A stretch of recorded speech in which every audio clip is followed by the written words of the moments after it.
The Arizona desert was like an oven that day. Heat waves danced across the red rocks, and the sun felt like it was sitting right on top of Jack Morrison's head.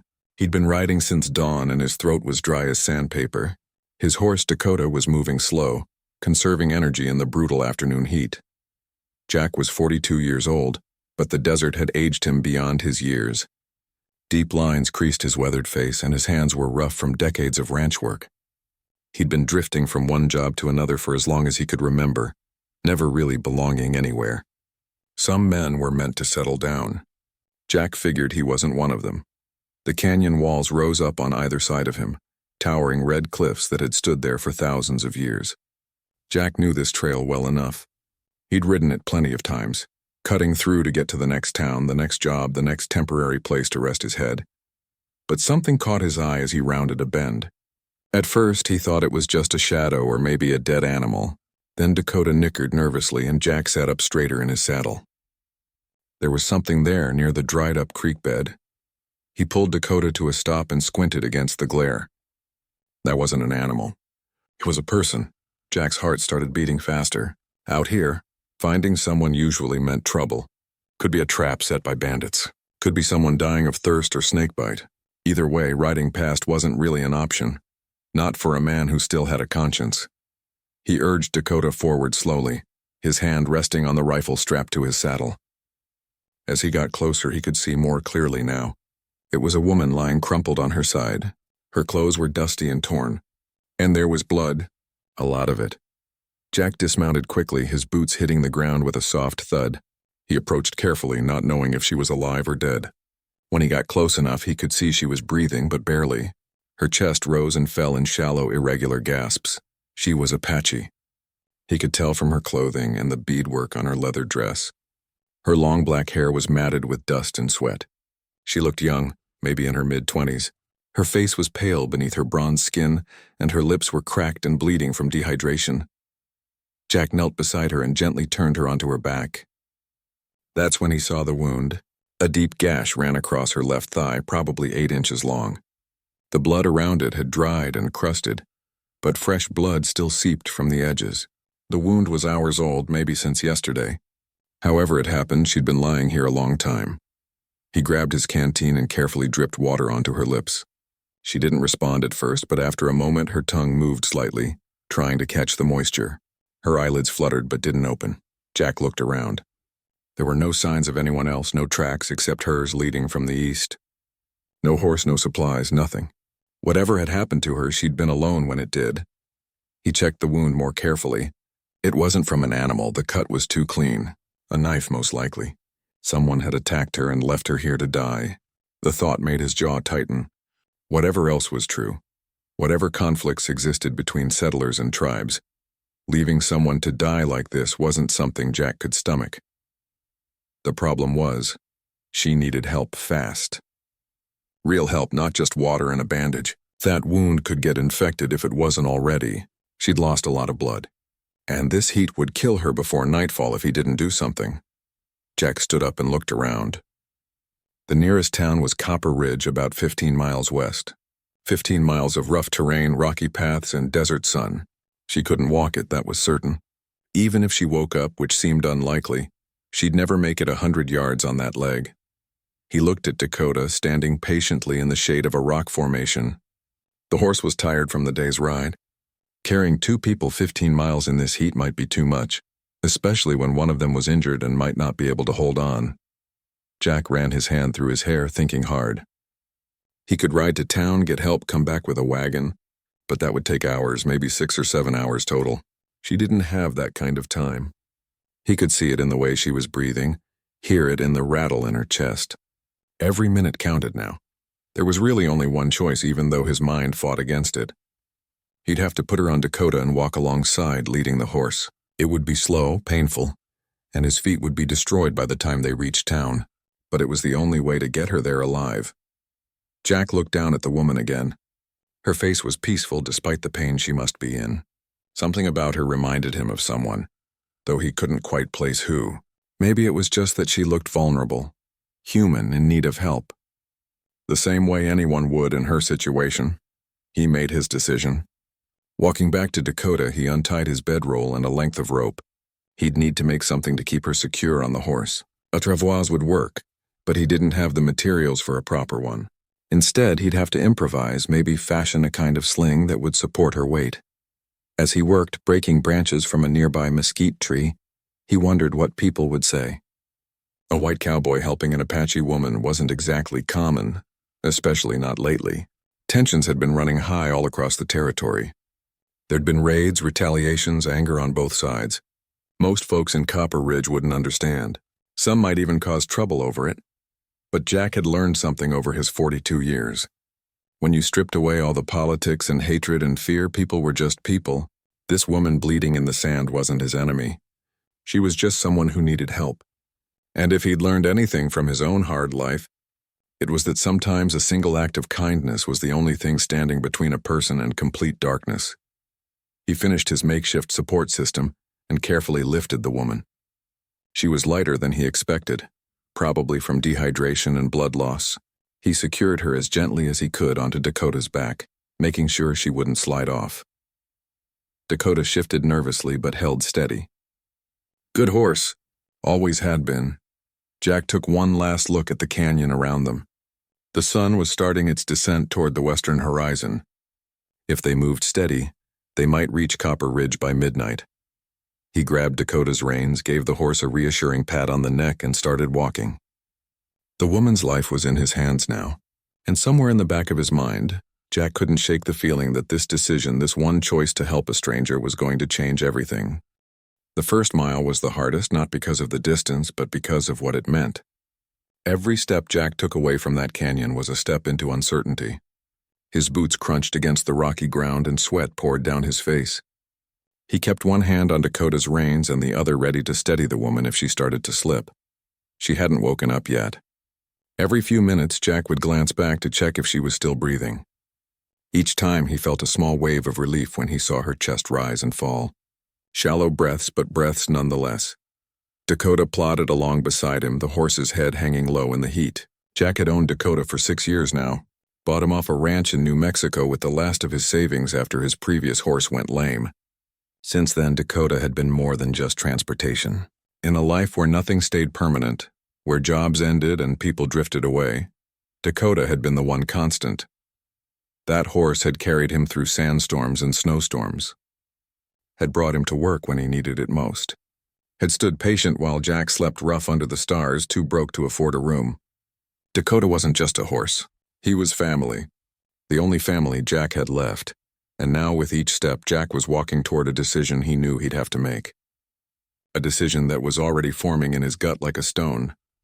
The terrain got rougher as they moved west. The smooth canyon floor gave way to rocky outcrops and steep inclines. Jack's feet started to hurt after the second mile. By the third, he could feel blisters forming. By the fifth, his boots felt like they were full of broken glass. He didn't stop. Couldn't stop.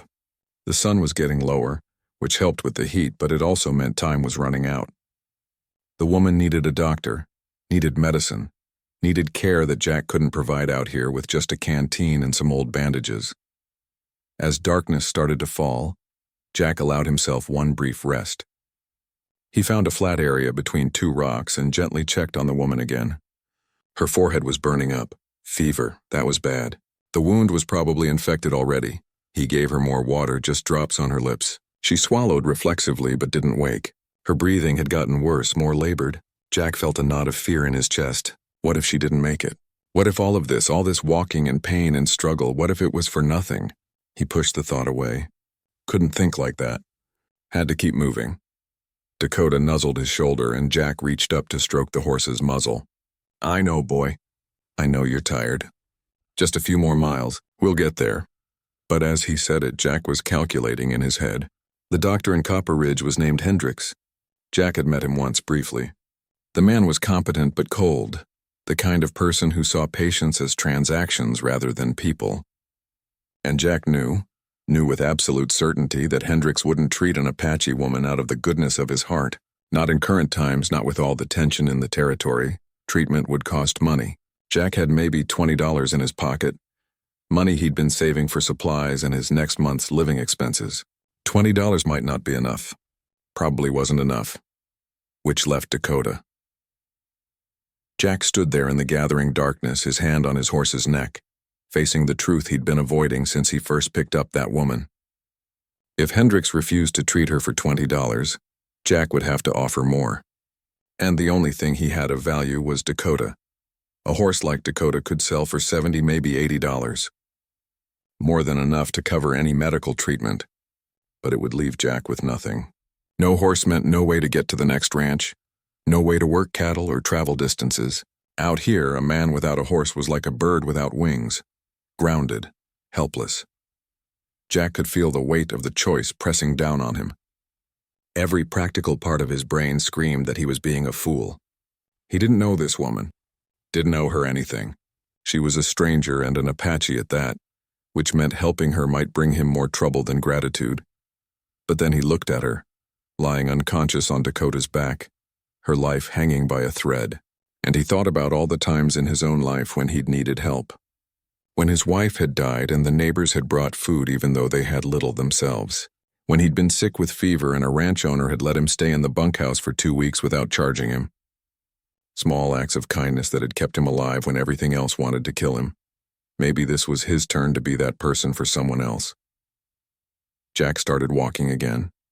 His feet screamed in protest, but he ignored them. Mile 7. Mile 8. The stars came out above him bright and cold in the clear desert sky. He'd walked this long before, but never when it mattered this much. Mile 10. His feet were bleeding now, he could feel it. Wet warmth inside his boots that wasn't sweat. Mile 12. He was limping badly. Dakota sensed his struggle and moved even more carefully, as if trying not to jostle the woman too much. Mile 14. Jack could see lights in the distance.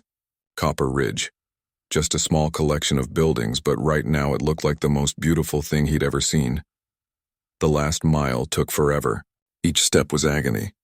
But finally, just past midnight, Jack stumbled into the outskirts of town. A few people were still up, mostly drunks outside the saloon. They stared as he passed, this dust-covered cowboy leading a horse with an unconscious Apache woman on its back.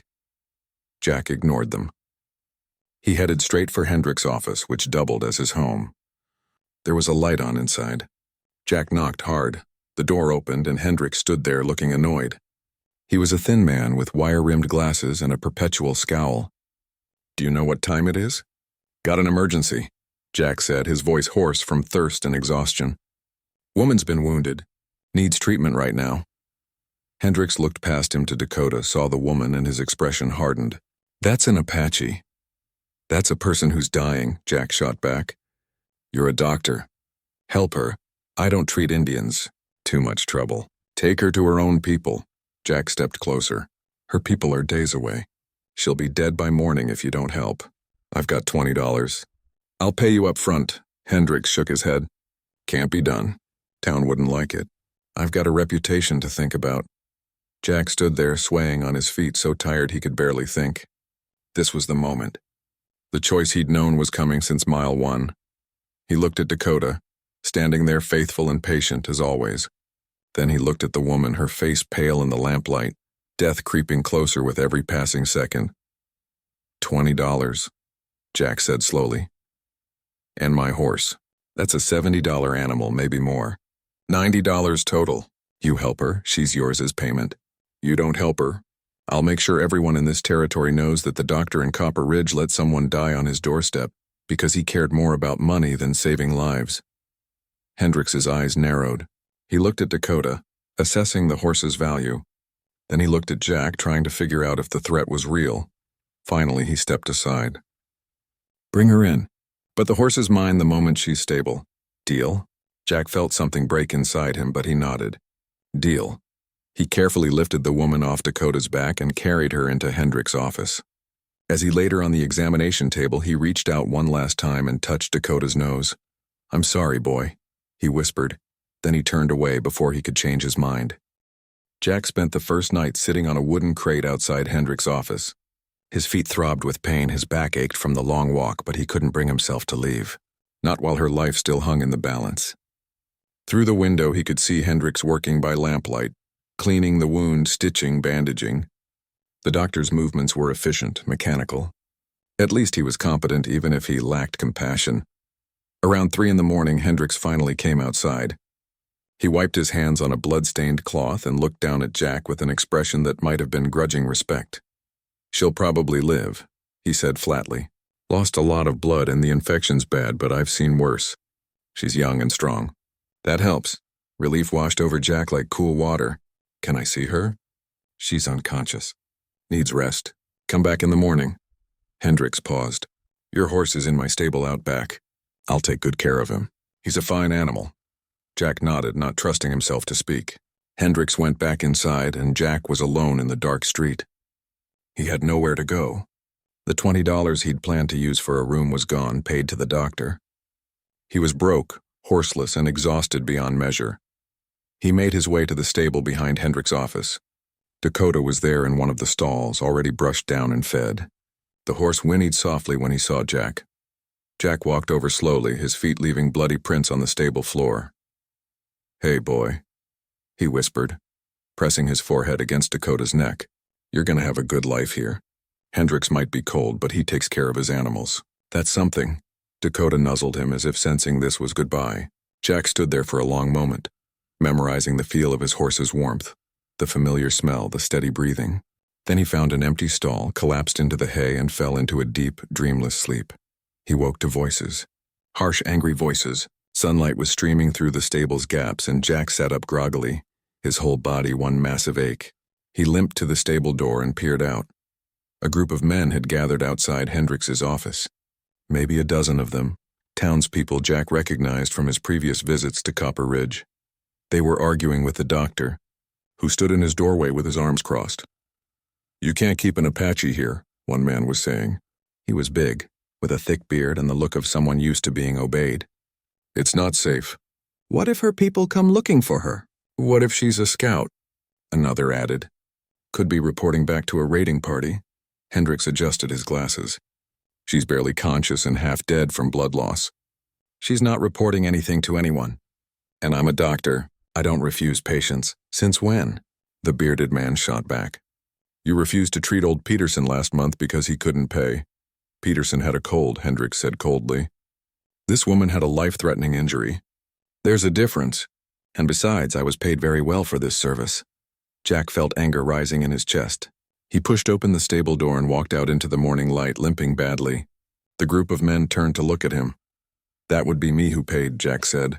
"And if anyone has a problem with saving someone's life, they can take it up with me." The bearded man looked him up and down. "You're the one who brought her in?" "Morrison, isn't it?" "That's right. You always go around rescuing Indians?" "I go around helping people who need help," Jack said. "Didn't realize that was controversial." "It is when those people have been raiding our settlements," another man chimed in. "My cousin's ranch got hit 2 weeks ago. Stole 20 head of cattle and burned his barn." Jack held up his hand. "And I'm sorry about that, truly. But this woman was lying alone in a canyon, dying from a knife wound. She didn't raid anybody. She needed help, and I gave it. That's all there is to it." "That's not all there is to it," the bearded man said, stepping closer. "You brought Apache trouble right into our town. What happens when her people come? What happens when they think we hurt her?" "Then we tell them the truth," Jack said tiredly. "That we saved her life. That we're not all looking for a fight. Maybe that'd be a nice change," the group muttered among themselves. Some seemed to agree, others looked skeptical. The bearded man spat on the ground near Jack's feet. "You're a fool, Morrison. A damned fool. And you've made this town less safe." He walked away, and the rest of the group slowly dispersed, though Jack could feel their eyes on him. The whispers started immediately. By noon, everyone in Copper Ridge would know the story. The cowboy who gave up his horse for an Apache woman. Hendricks still stood in his doorway. "You've made yourself unpopular." "Wouldn't be the first time," Jack said. He gestured toward the office. "Can I see her now?" Hendricks hesitated, then nodded. 5 minutes. Don't tire her out." Jack followed him inside. The office smelled like antiseptic and herbs. The woman was lying on a cot in the corner, her leg bandaged and elevated. Her eyes were closed, but her breathing looked stronger than last night. Color had returned to her face. As Jack approached, her eyes fluttered open. They were dark brown, intelligent, and alert despite her weakness. She looked at him for a long moment, studying his face. "You," she said softly. Her English was accented but clear. "You're the one who found me," Jack nodded. How are you feeling? Like I was cut open and left to die. She managed a weak smile. But alive. Because of you. Doctor did the hard work, Jack said. I just brought you here. 15 miles, she said. I heard the doctor talking. You walked 15 miles leading your horse. Her eyes grew more intense. Why? It was the question Jack had been asking himself. He pulled up a stool and sat down carefully, his feet grateful for the rest. Honestly, I don't know. Seemed like the right thing to do at the time. Still seems that way, even with half the town wanting my head. You don't know me, she pressed. My people and yours were not friends. We've fought. There's been blood on both sides. So why risk everything for me? Jack thought about it. Maybe because I'm tired of all the fighting. Tired of the hate. You weren't my enemy lying there in that canyon. You were just someone who needed help. Figured that's what mattered most. She was quiet for a moment. Then she said, My name is Ayanna. Jack Morrison. Jack Morrison, she repeated slowly, as if memorizing it. I owe you my life. That's not a small debt among my people. You don't owe me anything, Jack said. Just get better. That's payment enough. Ayanna shook her head slightly. You don't understand. You gave up your horse for me. That horse was your livelihood, your way of surviving out here. Without it, you're stranded. You have nothing.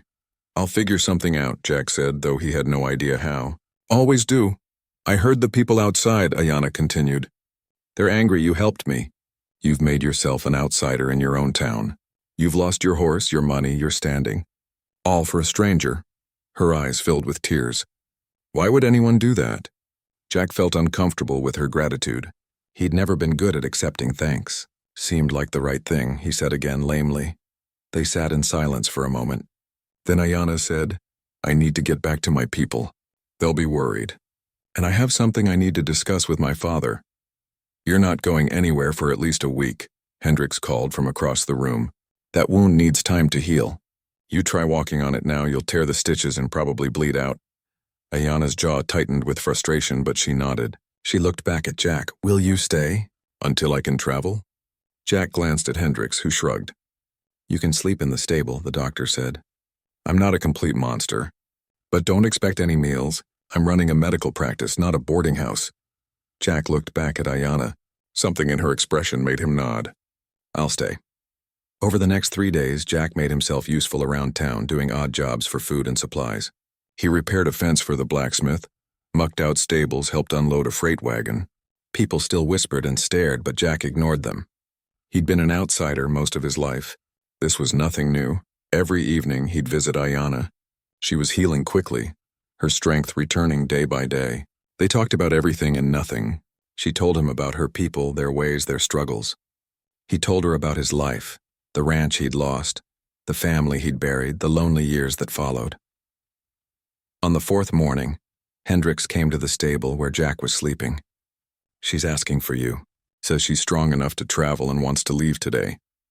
Jack found Ayanna sitting up on the cot, testing her weight on her injured leg. She winced but stayed upright. When she saw Jack, her face was serious. I'm ready to go home, she said. And I need you to take me. I don't have a horse, Jack reminded her. Then we'll ride together. On the doctor's horse. He owes us that much. He owns Dakota now, Jack said. That was the deal. Then ask him to let us borrow Dakota.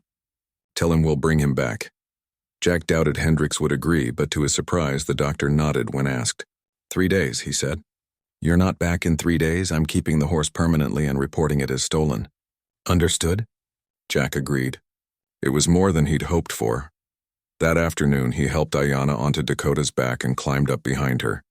She directed him east toward the mountains. As they left Copper Ridge behind, Jack couldn't shake the feeling that he was riding toward something important. Something that would change everything. The first day of riding was slow and careful. Ayanna's leg was still healing, and Jack could feel her wince every time Dakota's gait jostled her. They stopped frequently to rest, and Jack made sure she drank plenty of water from his canteen. The desert stretched out around them in every direction, vast and ancient and indifferent to their small journey. As they rode, Ayanna directed him through paths Jack had never seen before. These weren't the main trails that settlers used. These were hidden routes that wound between rock formations, through narrow canyons and past springs that didn't appear on any map. It was clear she was taking him into territory that few outsiders ever saw. "You know this land well," Jack observed during one of their rest stops. Ayanna nodded. "I've walked these paths since I was a child. My grandmother taught me which plants heal and which ones harm, where the water hides during dry seasons, how to read the signs that animals leave behind." She gestured toward a patch of disturbed sand near a rock. "See that? A rattlesnake passed through here less than an hour ago. The pattern of the marks tells you which direction it was moving." Jack looked closer and could just make out the faint S-shaped trail in the dust. "I never would have noticed that. Most people don't. They look, but don't see. The desert teaches you to pay attention, or it kills you. Simple as that." They continued riding as the sun climbed higher. The heat was intense, but Jack noticed that Ayanna always seemed to find shade when they needed it, always knew where the next water source would be. She moved through this landscape like she was part of it, reading it like other people read books. "Tell me what happened," Jack said finally. "How you ended up in that canyon." Ayanna was quiet for a long moment. When she spoke, her voice was distant, remembering. "I was gathering herbs. There's a plant that grows in the high desert, very rare, that helps with fevers. My mother has been sick and I needed it. I went alone because I know the area well. I thought I'd be safe." She paused and Jack waited, letting her tell the story at her own pace. "3 men found me. Not from any tribe I recognized. Not settlers either. Probably outlaws hiding in the territory. They saw a woman alone and thought I'd be easy prey." Her voice hardened. "I fought them. Got away from 2, but the 3rd caught me with his knife. Cut my leg open. I managed to get to my horse and ride away, but I was losing blood fast. Eventually I fell off. The horse ran back home. I tried to walk, tried to find shelter, but everything started going dark. Next thing I remember is waking up in the doctor's office and seeing your face." Jack felt anger rising in his chest, not at her people, not at any tribe, but at the men who'd attacked a woman gathering medicine for her sick mother. It was the kind of senseless violence that had nothing to do with settlers versus Apache. It was just cruelty. "I'm sorry that happened to you," he said quietly. "Some men are just evil.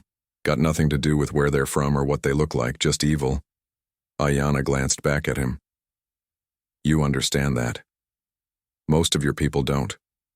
Most see my face and assume I'm the enemy. Just like most of my people see your face and assume the same." "Yeah, well, most people are fools," Jack said. Then he added, "Present company accepted, of course." She laughed, a real laugh that surprised both of them. "Present company accepted," she agreed. They rode in comfortable silence for a while. Then Ayanna said, "Tell me about your family, the ones you lost." Jack hadn't talked about them in years. It hurt too much. But something about this woman, this strange journey, made him want to speak the words he'd kept locked inside. "Had a wife named Beth," he said slowly. "Met her when I was 25. She was the daughter of a rancher I worked for. Prettiest thing I'd ever seen, but it wasn't just that. She was smart and funny and saw something in me that I didn't see in myself. We got married, saved up, bought our own little piece of land. Nothing fancy, but it was ours." "What happened?" Ayanna asked gently.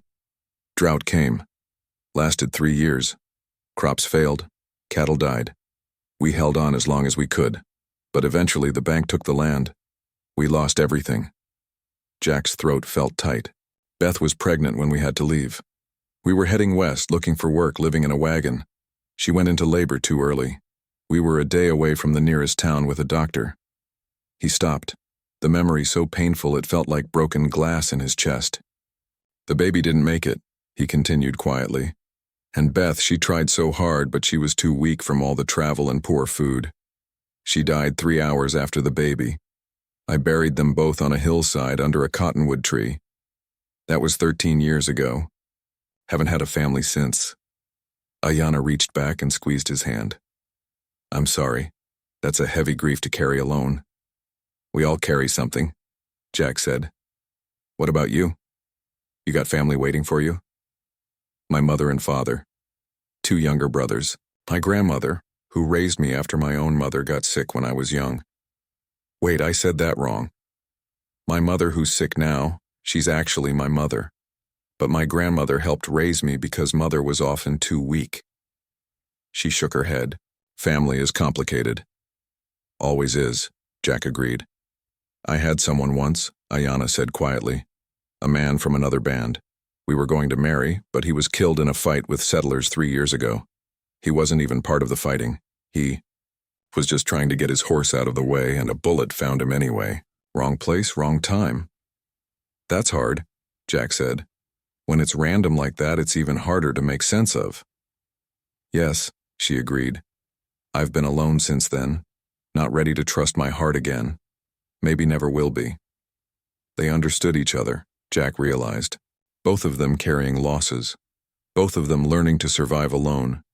Both of them tired of fighting and hatred and senseless death. As the afternoon wore on, Ayanna taught him things. She showed him which plants held water in their roots. How to tell if a storm was coming by watching the behavior of birds. The way certain rocks changed color before rain. It was knowledge passed down through generations, survival wisdom earned through centuries of living in harsh country. Jack, in turn, shared what he knew. How to judge a horse's health by its eyes and gait. The best way to repair leather that had cracked in the sun. Tricks for starting a fire with damp wood. They traded knowledge like gifts, each one valuable in its own way. On the second day, they talked about bigger things. About the conflicts between their peoples, the misunderstandings that led to violence, the fear on both sides that poisoned any chance of peace. My people didn't choose this war, Ayanna said. We've been here for hundreds of generations. Then settlers came and they wanted the land, wanted us gone. Some of us tried to make peace, tried to find ways to live alongside each other. But there were bad people on both sides, people who wanted conflict. And once blood is spilled, it's hard to stop the cycle. I know, Jack said. I've seen good settlers and bad ones. Met Apache who just wanted to be left alone and others who were angry enough to burn everything down. War makes monsters out of ordinary people. Do you think it can ever end?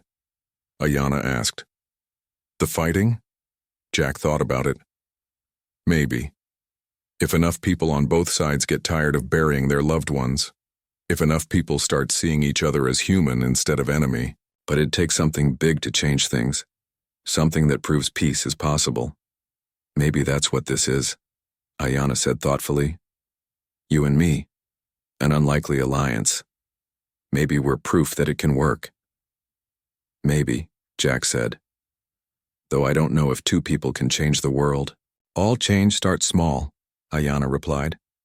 My grandmother used to say that a river starts as a single drop of rain. You can't predict which drop will start the river, but one of them always does. On the third day, late in the afternoon, they crested a ridge and Ayanna pointed down into a valley below. There, that's my home.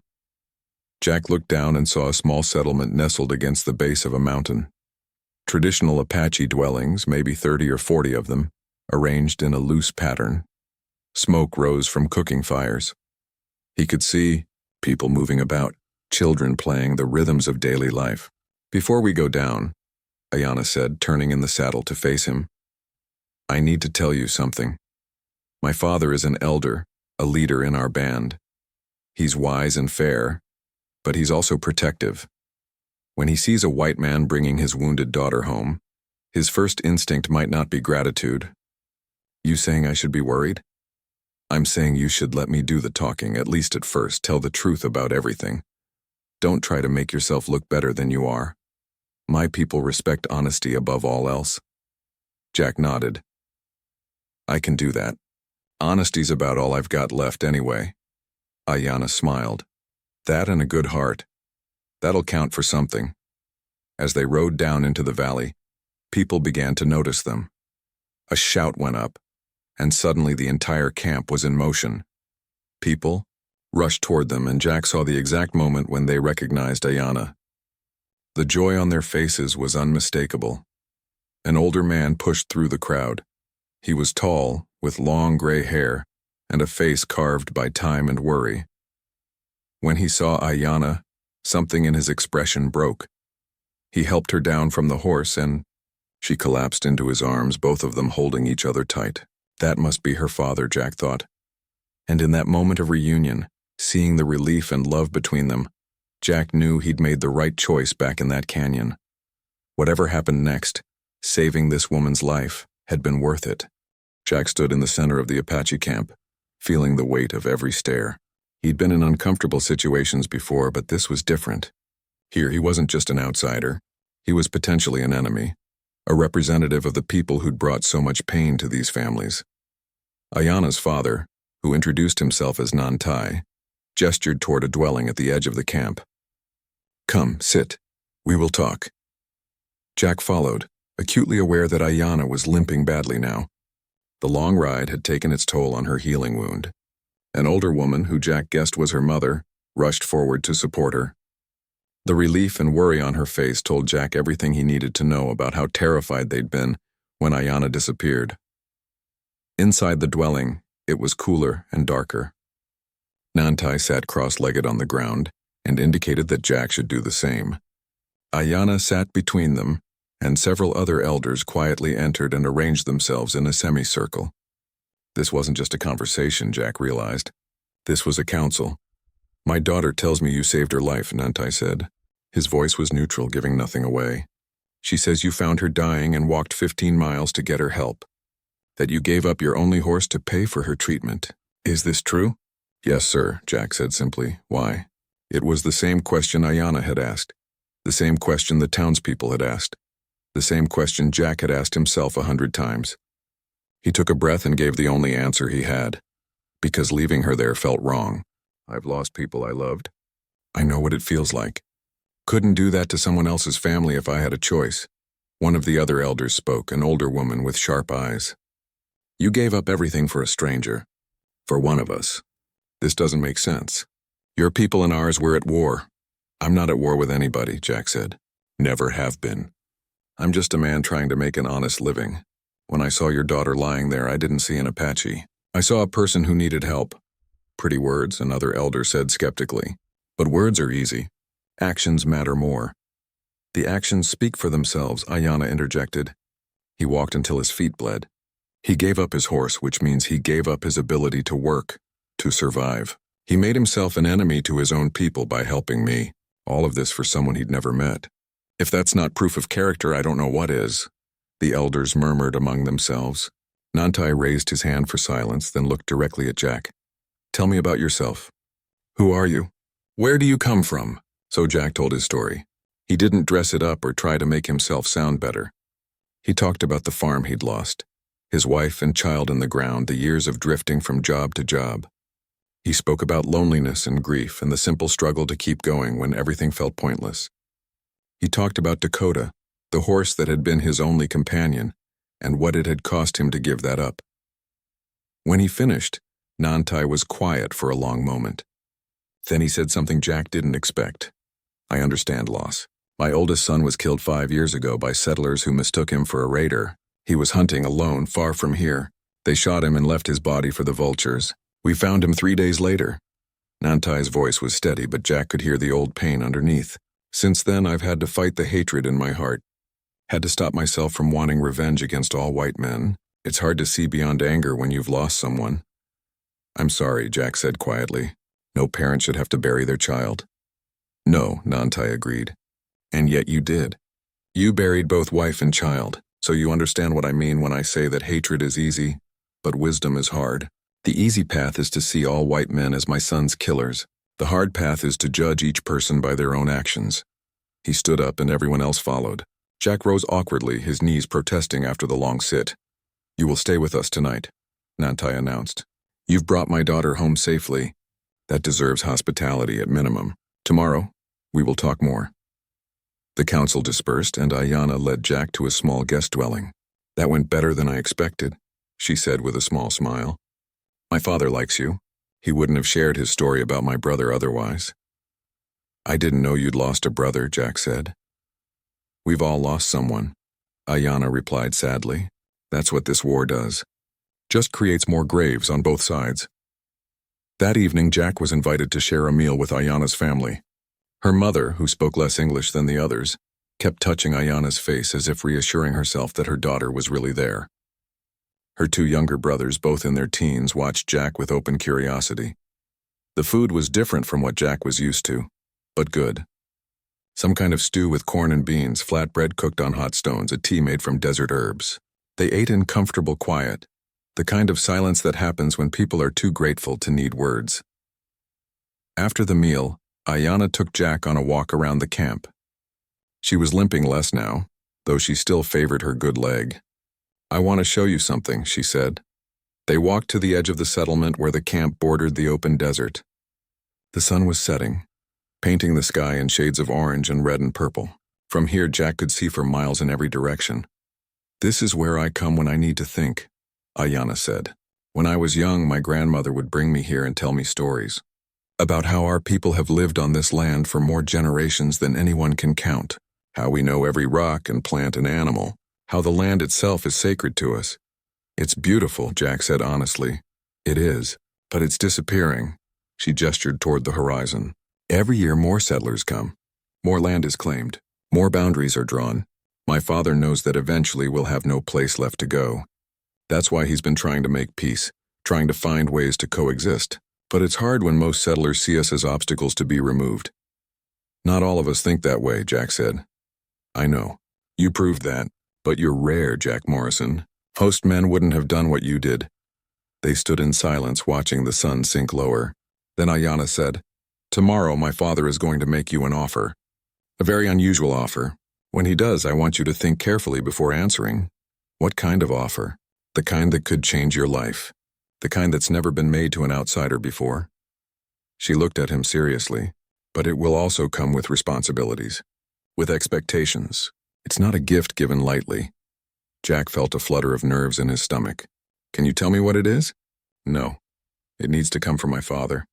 From the council. But I'll say this, you saved my life and my people take debt seriously. We always repay what we owe. Always." She started back toward camp and Jack followed, his mind racing with possibilities. What could they possibly offer him? He had nothing, was nothing. Just a drifter with no horse and no prospects. That night, lying in the guest dwelling, Jack stared up at the ceiling and thought about the strange journey that had led him here. A week ago, he'd been alone, directionless, riding through a canyon with nothing but his horse and his memories. Now he was in an Apache camp, having saved a life, having made a connection with people who should have been his enemies. Life was strange that way. You could plan and prepare, but sometimes the most important moments came out of nowhere. A woman lying in the sand. A choice made in seconds that changed everything. Jack thought about Ayana's words. An offer that had never been made to an outsider. What could that mean? Land, resources, help getting back on his feet? Whatever it was, Jack knew one thing. He'd face it honestly. The same way he'd faced everything else. No pretending to be something he wasn't, no false promises. Just the truth, for better or worse. Tomorrow would bring what it brought. For now he was warm, fed, and surrounded by people who'd shown him kindness despite every reason not to. That was more than he'd had in a long time. He closed his eyes and for the first time in years felt something like peace. The morning came bright and clear. Jack was woken by sounds of the camp coming to life. Children laughing, adults calling to each other. The normal rhythms of a community starting its day. He emerged from the dwelling to find Ayana waiting for him. "Ready?" she asked. "For what?" "To see something no white person has ever seen. To hear an offer no white person has ever received." She smiled. "My father wants to take you somewhere. Just you, him, and me. The council approved it last night." They walked to where Nantai was waiting with 3 horses. One was Dakota, and Jack felt his heart lift seeing his old friend. He walked over and stroked the horse's nose, and Dakota whinnied in recognition. "We're borrowing him for the day," Nantai said. "The doctor will get him back as promised. But today he's yours again." Jack felt gratitude wash over him. "Thank you." "Don't thank me yet," Nantai said with the hint of a smile. "Wait until you see what we're going to show you. Then decide if thanks are in order." They mounted up and rode east, away from the camp, into country that got progressively more rugged. Narrow canyons, steep cliffs, rocky paths that seemed to lead nowhere. Jack realized they were being taken somewhere secret, somewhere hidden. His heart beat faster with anticipation. After 2 hours of riding, they came to a canyon entrance so narrow that Jack almost missed it. Nantai led them through, and the passage opened up into a hidden valley. Jack's breath caught in his throat. Nantai dismounted and walked to the edge of the valley, where a flat rock overlooked the entire hidden canyon. He sat down and gestured for Jack and Ayana to join him.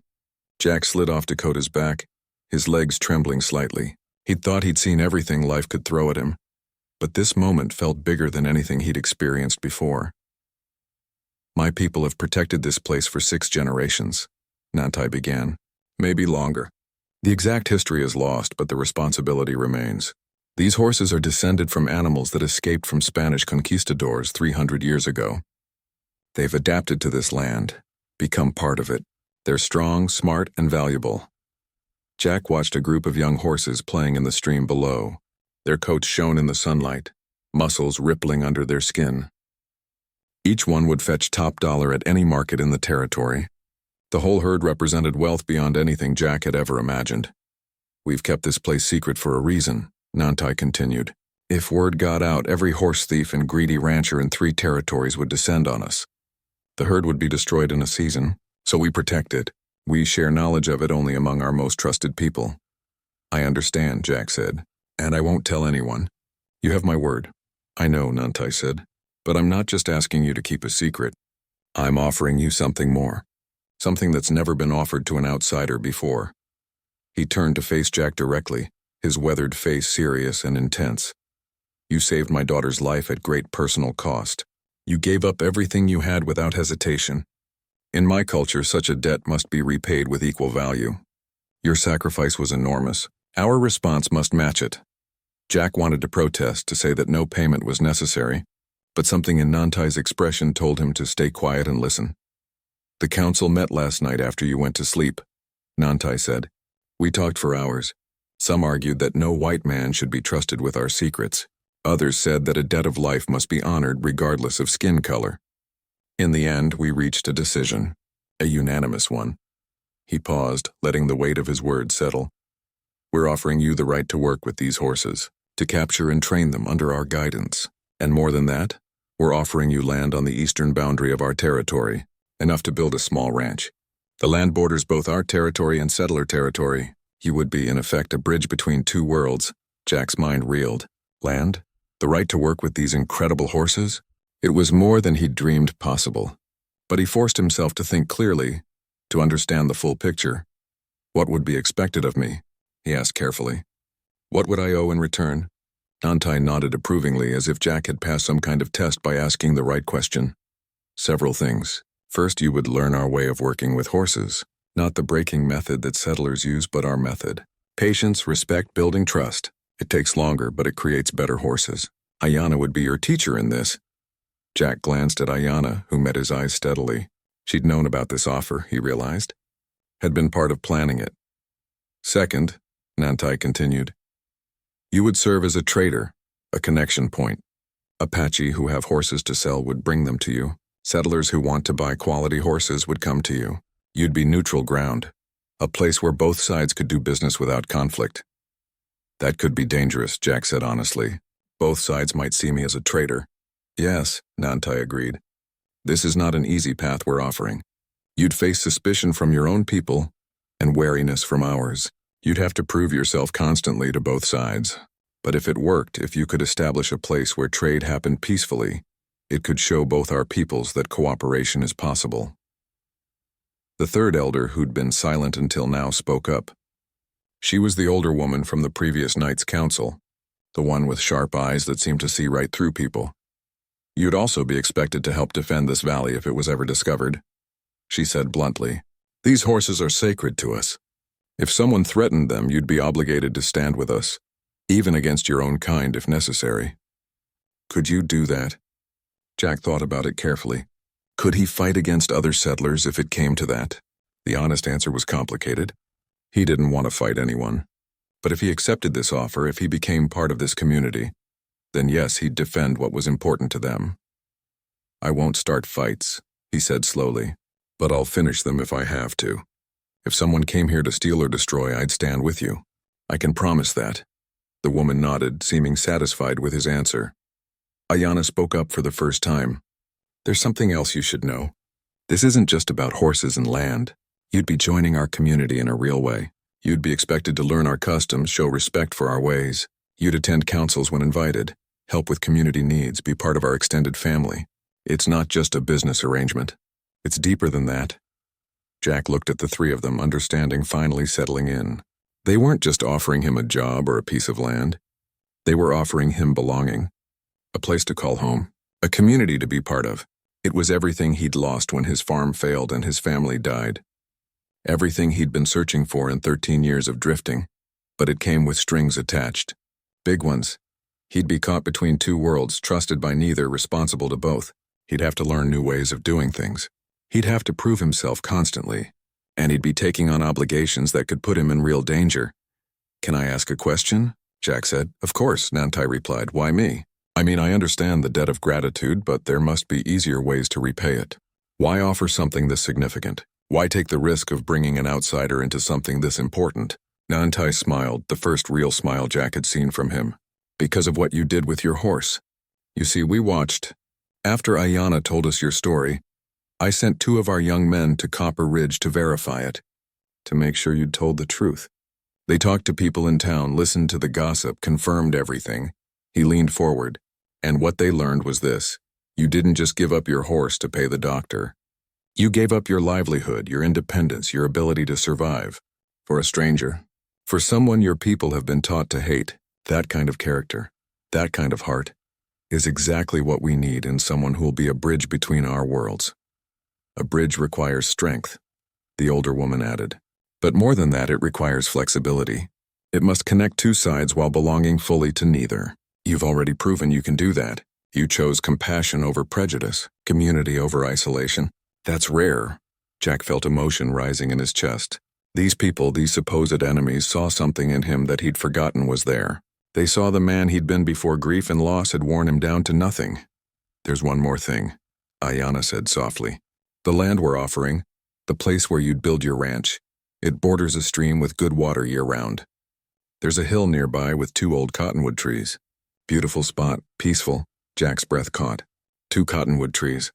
Just like the place where he'd buried Beth and their baby. Was it coincidence? Or had they chosen that spot deliberately, knowing it would speak to something deep in his heart? "I know what you're thinking," Ayana continued. "And no, it's not the same place. But it's similar. A place where life can begin again. Where you can put down roots. Where you can build something that lasts." Jack stood up and walked to the edge of the overlook. Below him, the horses moved through the valley, free and wild and beautiful. He thought about the last 13 years. The loneliness, the endless drifting, the feeling that he'd lost not just his family but his purpose for living.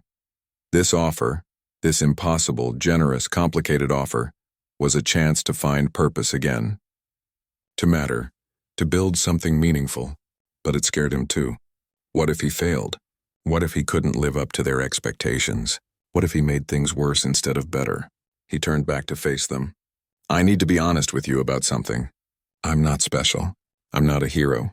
I'm just a man who made one decent choice in a canyon. I've made plenty of bad choices in my life, too. I've failed at things. I've let people down. If you're expecting some kind of perfect bridge builder, someone who'll magically solve all the problems between our peoples, I'm not that person." "We don't want perfection," Nantai said. "We want honesty. We want effort. We want someone who'll try to do right even when it's hard. That's all. And if I fail, if this doesn't work, then you'll have tried," the older woman said simply. "Which is more than most people can say. We're offering you a chance. What you make of it is up to you." Jack looked at Ayana. She was watching him with those intelligent eyes, waiting to see what he'd choose. He thought about their conversations over the past few days. The way she'd shared her knowledge of the land. The way they'd talked about grief and loss and hope. She'd become a friend, he realized. Maybe his first real friend in years. "If I accept," he said slowly. "If I take this offer, I want to do it right. I want to learn everything you can teach me.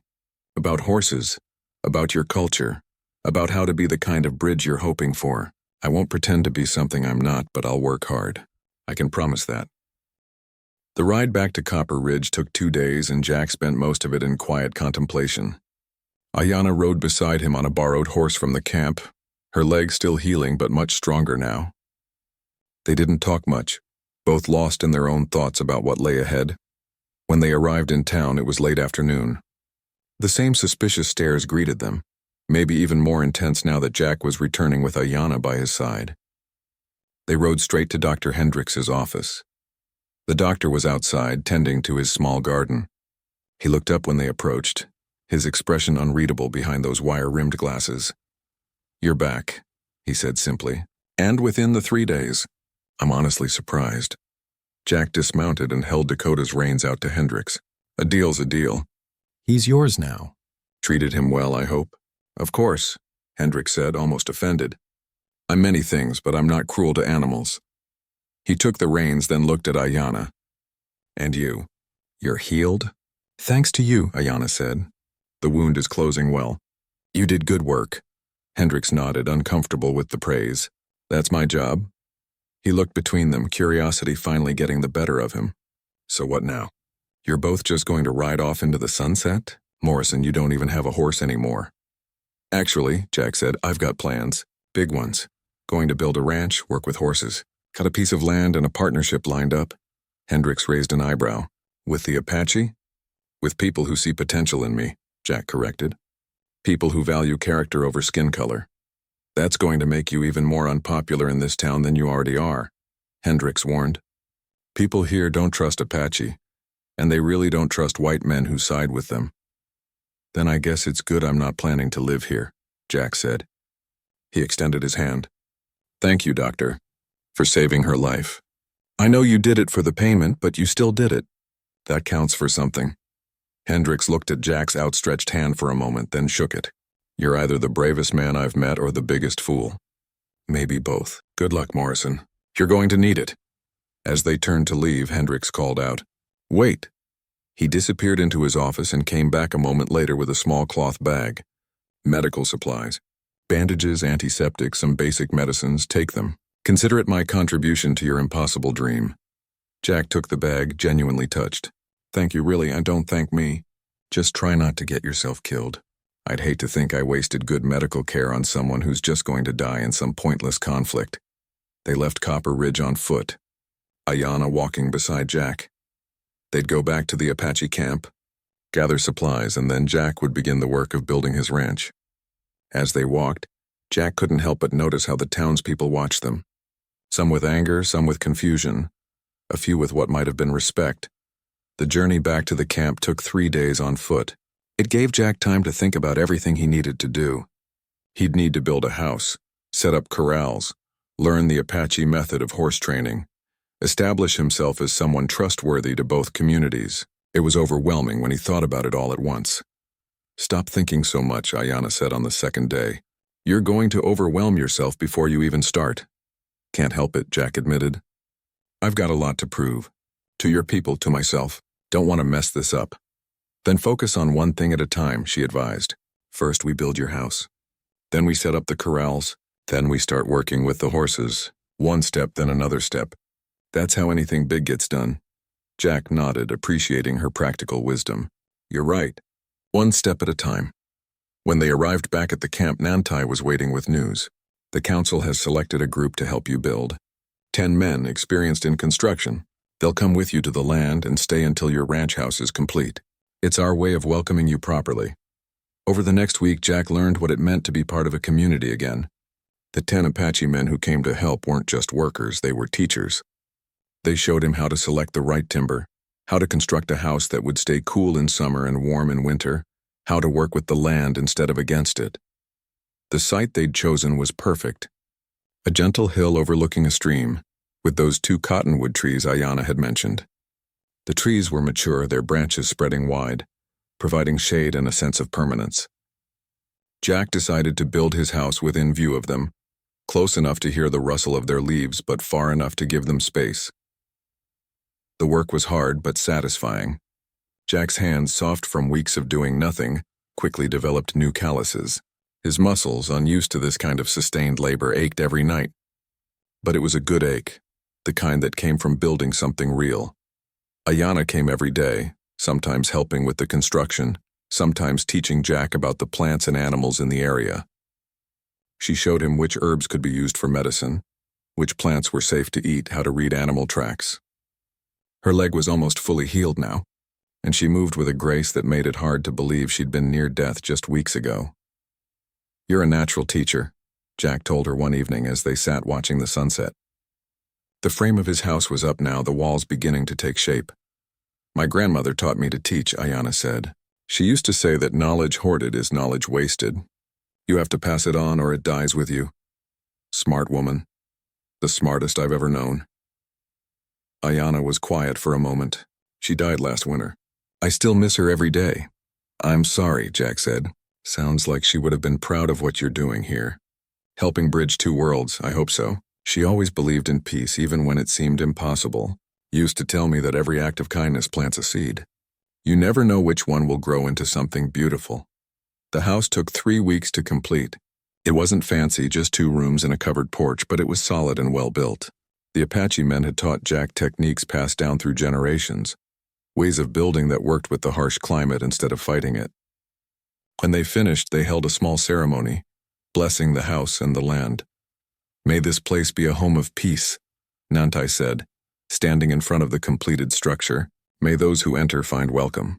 May those who leave carry good memories. May this house stand as proof that different peoples can work together in harmony." Jack felt a lump in his throat. This wasn't just a house. It was a symbol of everything he was trying to build. Next came the corrals.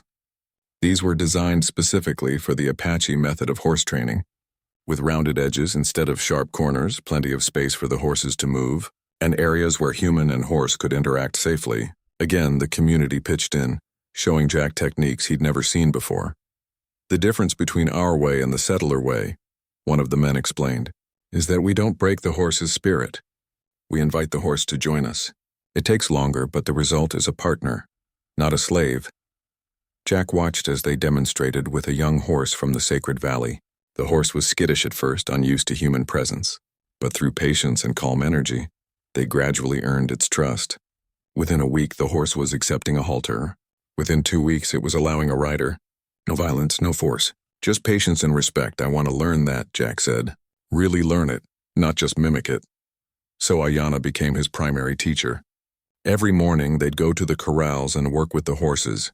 She taught him how to read their body language, how to approach them in ways that didn't trigger fear, how to build trust gradually. It was nothing like the rough methods Jack had learned on settler ranches where horses were roped, thrown, and broken to the saddle through sheer force. "A horse has feelings just like we do," Ayanna explained. "Fear, curiosity, affection, stubbornness. If you understand their feelings, you can work with them instead of against them. See how this one's ears are turned toward you? That means she's listening, paying attention. Now watch what happens when I change my energy." She shifted her posture slightly, becoming more relaxed, and the horse's entire body language changed. The tension left her muscles, and she took a step closer. "It's like a conversation," Jack marveled.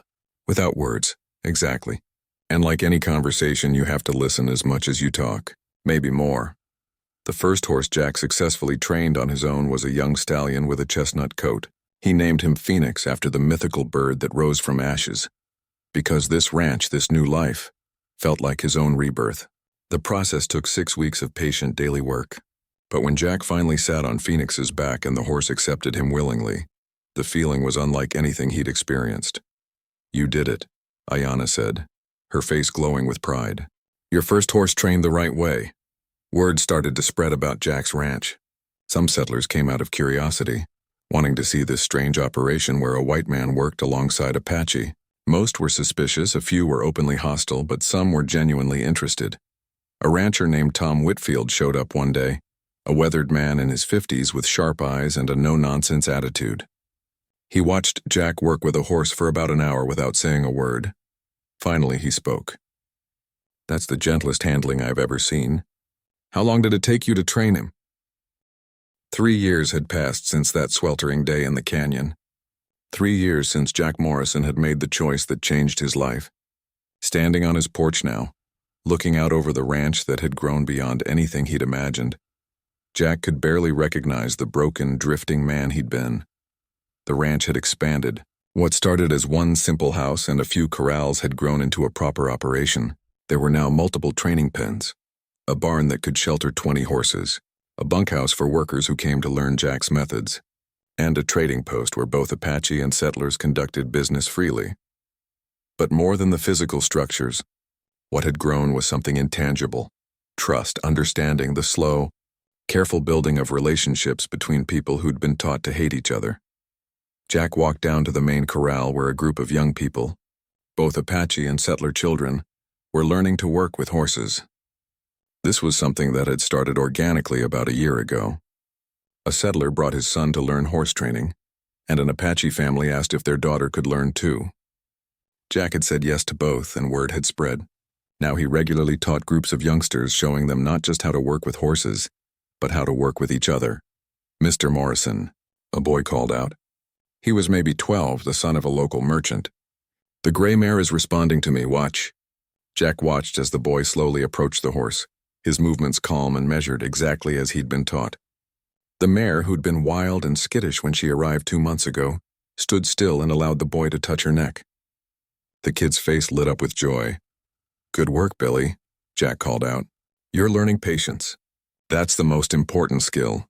An Apache girl, maybe 14, was working with a different horse nearby. She was Ayana's niece, and she had her aunt's natural gift with animals.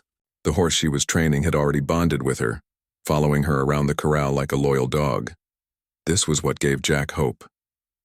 These kids weren't inheriting the hatred of their parents.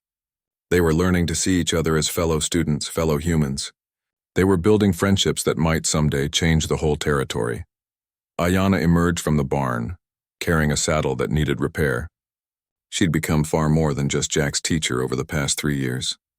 She was his partner in every sense. They ran the ranch together, made decisions together, faced challenges together, and somewhere along the way, the friendship and respect between them had deepened into something neither of them had been looking for, but both had found anyway. "The Whitfield mare just foaled," she said, a smile on her face. "Beautiful colt, strong and healthy. Tom's going to be pleased." Tom Whitfield had become one of their most reliable customers and surprisingly a friend. His first mare had been trained so successfully that he'd brought 5 more horses over the years. More than that, he'd become an advocate for Jack's operation, telling other ranchers that the Apache way of training horses produced better animals. "That's good news," Jack said. "We'll need to check on them throughout the day, make sure everything's going smoothly." They walked together back toward the house, a comfortable silence between them. This had become their routine, working side by side from dawn to dusk, then sitting on the porch in the evenings to talk about the day. It was a simple life, but it was a good one. As they approached the house, they saw a rider coming up the path. Jack tensed instinctively, old habits from years of potential danger, but as the rider got closer, he recognized the horse. Dakota. Dr. Hendricks had kept Dakota for about a year, then one day had shown up at Jack's ranch and offered to sell him back. "I've got 3 horses now," the doctor had said. "Don't need 4. And this one clearly misses you, whinnies every time I mention your name." Jack had bought Dakota back with money he'd earned from his first season of horse training. Having his old friend back had felt like reclaiming a piece of himself. But Dakota wasn't supposed to be out here today. Jack had loaned him to a settler family whose own horse had gone lame. The fact that someone was riding Dakota toward the ranch meant something had happened. As the rider got closer, Jack recognized him. Ben Peterson, a young ranch hand from one of the neighboring spreads. He was riding hard and his face was worried. "Jack," he called out as he pulled Dakota to a stop. "We need your help." "There's been an incident." Jack's stomach tightened. "What kind of incident?" "A group of outsiders not from around here. They rode onto the Fletcher ranch and tried to steal horses. Fletcher and his men fought them off, but one of the thieves got away. He's wounded and hiding somewhere in the canyon country. Fletcher's organizing a posse to hunt him down, and he's saying the thief was Apache. Says he's going to ride into Apache territory and demand justice." This was exactly the kind of situation Jack had been dreading. One incident, one misunderstanding could undo years of careful bridge building. "Was the thief Apache?" Ayana asked, her voice tight. "Don't know for sure," Ben admitted. "Fletcher says he was, but Fletcher's not exactly unbiased. Could have been anyone. But if he rides into Apache territory making demands and accusations, it's going to start a war. People on both sides are already wound up tight. This could be the spark that sets everything off." Jack and Ayana looked at each other, An entire conversation happening in that glance. This was their moment. This was why the ranch existed, to be the neutral ground where conflicts could be resolved before they exploded. Saddle Phoenix, Jack told Ayanna. I'll get supplies. We're going to find this wounded man before Fletcher's posse does, and we're going to get the truth. I'm coming with you, Ayanna said. I know you are. I wouldn't do this without you. Within 20 minutes they were riding out, Ben leading them toward the canyon where the wounded man was supposedly hiding. As they rode, Jack's mind was racing. If the thief was Apache, he'd need to convince the man to surrender and face settler justice, which would be hard. If the thief wasn't Apache, he'd need to prove it before Fletcher started a conflict that could kill dozens of innocent people. Either way, the next few hours would determine whether 3 years of peace building survived or collapsed. They found the wounded man in a narrow canyon, exactly where Ben said he'd be. He was young, maybe 20, and he was hurt bad. A bullet had caught him in the shoulder, and he'd lost a lot of blood. He was conscious but barely, propped against a rock with a makeshift bandage that wasn't doing much good. As they approached, Jack got his first good look at the man's face. Not Apache. He had the weathered look of a drifter, someone who'd been riding the lawless territories for years. His clothes were worn and his eyes had that hard edge that came from living rough.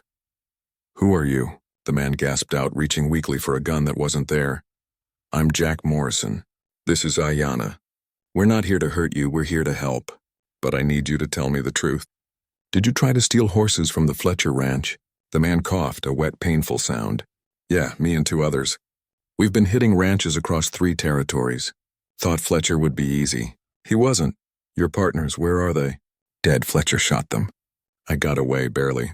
Are you Apache? Ayanna asked directly. The man actually laughed, which turned into another coughing fit. Do I look Apache?